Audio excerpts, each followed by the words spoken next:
Advice for seniors from Dr. James Carter. Hey there, folks. Welcome to Silver Years Living, your go-to spot for navigating life after 60.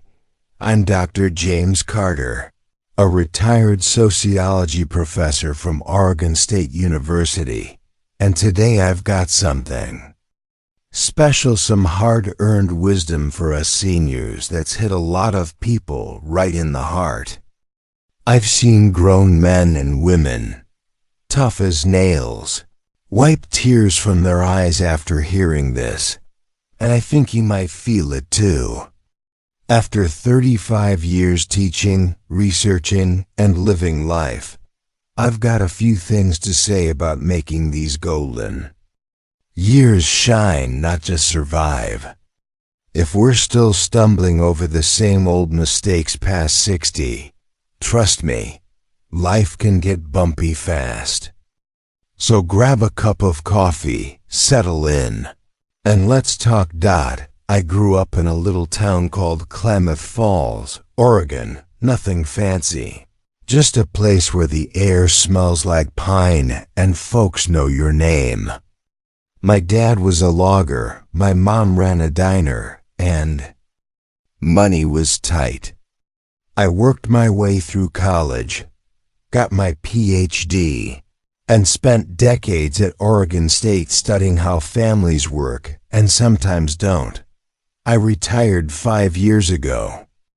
At 68, thinking I'd fish and read all day, but I couldn't shake this itch to help people like us folks hitting that stage where the kids are gone, the career's wrapped, and it's just you in the mirror. Aging in America's no picnic, did. You know, nearly 15 million seniors live alone, according to the Census Bureau. Or that half of us worry about money running out, per RP. But it doesn't have to be grim. I've distilled what I've learned into 13 tips that I swear by. And I'm betting they'll like your path too. Why's this matter? Because these years aren't just about coasting. They're about dignity, peace, and maybe a little fun.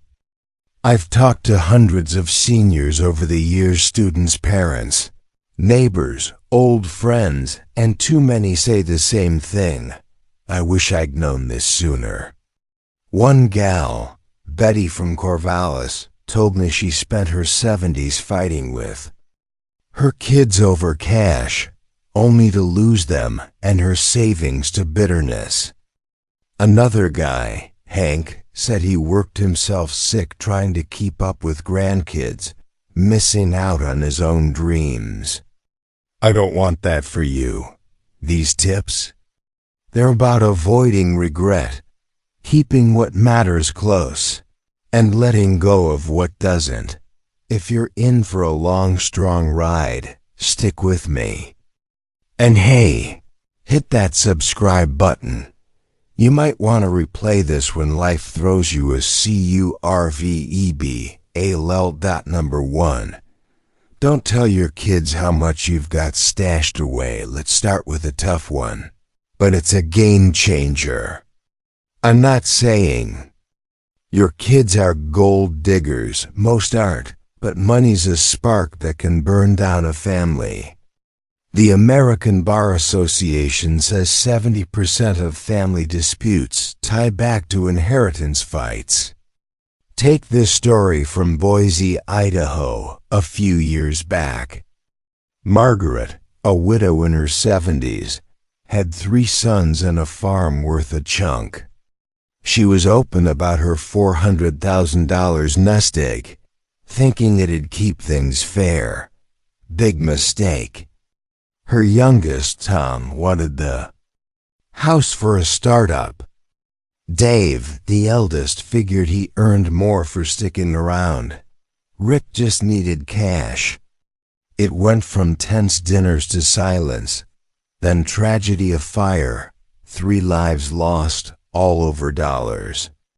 I read that in the paper and thought, that's why I'm doing this.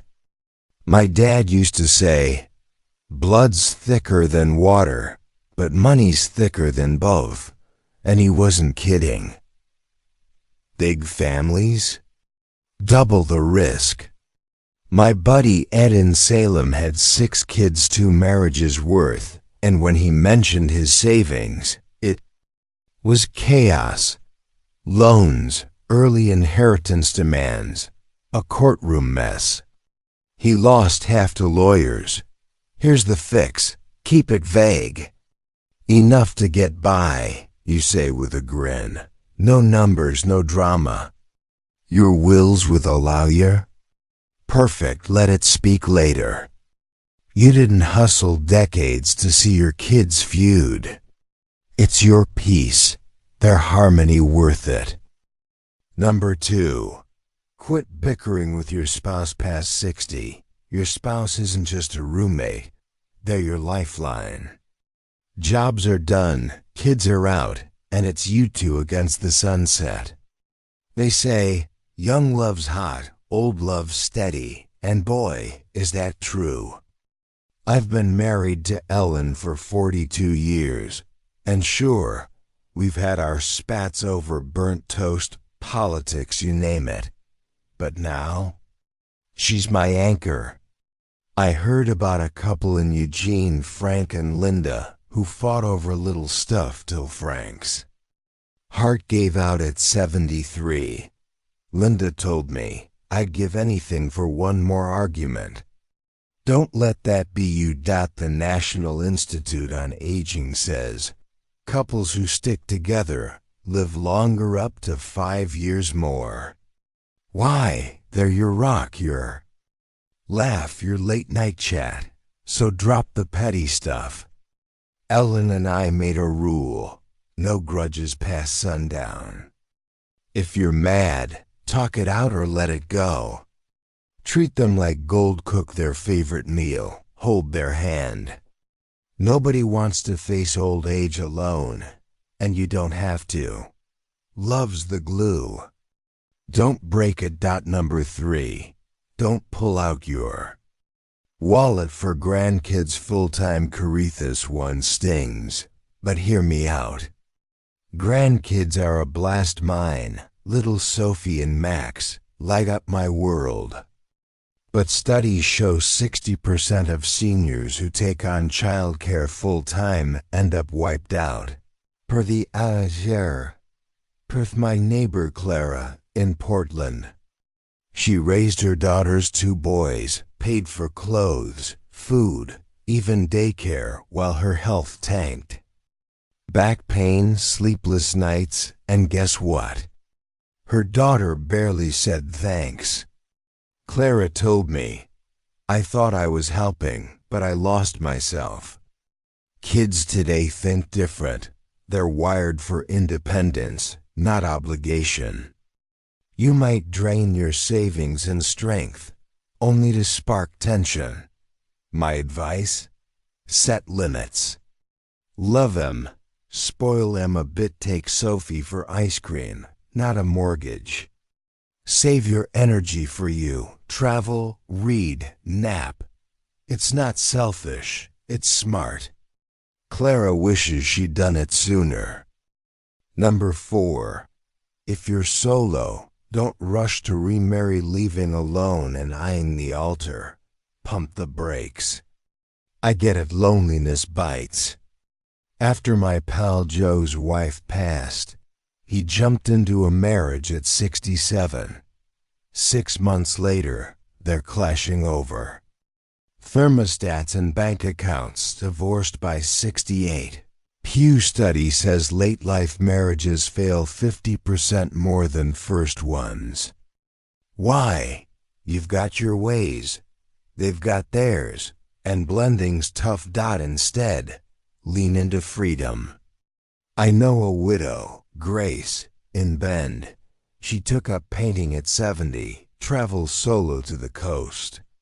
She's thriving, no strings. If love knocks, great, but don't force it. Your happiness doesn't need a ring. It needs you. Number 5. Hang on to your house. Didn't sell your home on a whim. Those walls are your fortress. My cousin Bill in Tacoma got sweet-talked by his son into selling his place for a condo deal. 2 years later, he's cramped, miserable, missing his garden. The National Housing Agency says 80% of seniors stay happier in their own homes. Memories. Stability, roots. I've lived in mine 30 years. Every scratch tells a story. Kids might push, "Move closer, Dad." But think twice. It's your safe harbor. Fix it up, sure, but don't ditch it. Bill wishes he'd stayed put. Don't make his mistake. Number 6. Live by the Raven rule. No matter how close your kids are, don't lean too hard. Ravens kick their chicks out to fly. We've got to do the same. My daughter Amy lives in Seattle, and I adore her, but I don't crash her couch. A 2021 study from UCLA says seniors who stay independent report 30% less stress. It's not cold, it's love. Be their cheerleader, not their crutch. Number 7. Don't overstay at your kids' place. 3 days max, that's my rule. I visited Amy once, stayed a week, and by day 5, her husband's smile was tight. A Gallup poll says 40% of adults feel crowded by long parental visits. Keep it short, sweet, bring cookies, not baggage. Distance keeps the love alive. Number 8. Ease up on kid expectations, so they've got families. Don't bank on constant help. My friend Sue in Boise expected her son to fix her roof, got mad when he didn't. They've got lives, bills. Let go like tossing a ball. Less pressure, more peace. Number 9. Don't let worries ruin sleep. Overthinking's a thief. I used to fret about Amy's job, up all night. Useless. The Sleep Foundation says poor rest cuts years off seniors' lives. Push it aside, tomorrow's clearer. Calm mind, long life. Number 10. Stop stressing over their stuff. Kids have their own paths, my mom said. They're adults, let them stumble. I call Amy, chat, but don't fix her world. Less worry, more years, simple as that. Number 11. Don't overwork dirt. Stop. I pushed too hard fixing my shed at 70, landed in bed a week. The CDC says overexertion spikes senior hospital visits. Rest, see a doc, health's gold. Number 12. Don't skimp on joy, life's short, spend a little. I hoarded cash till Ellen said, "Take me dancing." A 2020 study says seniors who enjoy life live 20% longer. Eat out, travel, unwrap that candy. Number 13. Health's your jackpot, it's everything. I walk daily, eat greens, still kicking at 73. The NIH says healthy seniors save families $10,000 yearly in care costs. Nurture yourself, roots strong. Life blooms. Additional don'ts. 3 things to keep your nose out of kids' big buys. Don't dictate their car or house picks. My pal Tom in Boise pushed his son into a truck, wrecked their bond when it flopped. Advise if asked, then step back. Family feuds. Cousin spats over cash. Stay out. I saw my Aunt meddle in Salem, lost. Friends fast. You're not the judge. Friends love lives. Joe's marriage meddling backfired. Listen, nod, don't play Cupid. Folks, That's the roadmap, 13 tips, some don'ts. All about thriving. Health, peace, freedom, keep 'em close. Live smart, love big, let go easy. Subscribe, share, let's make these years golden together.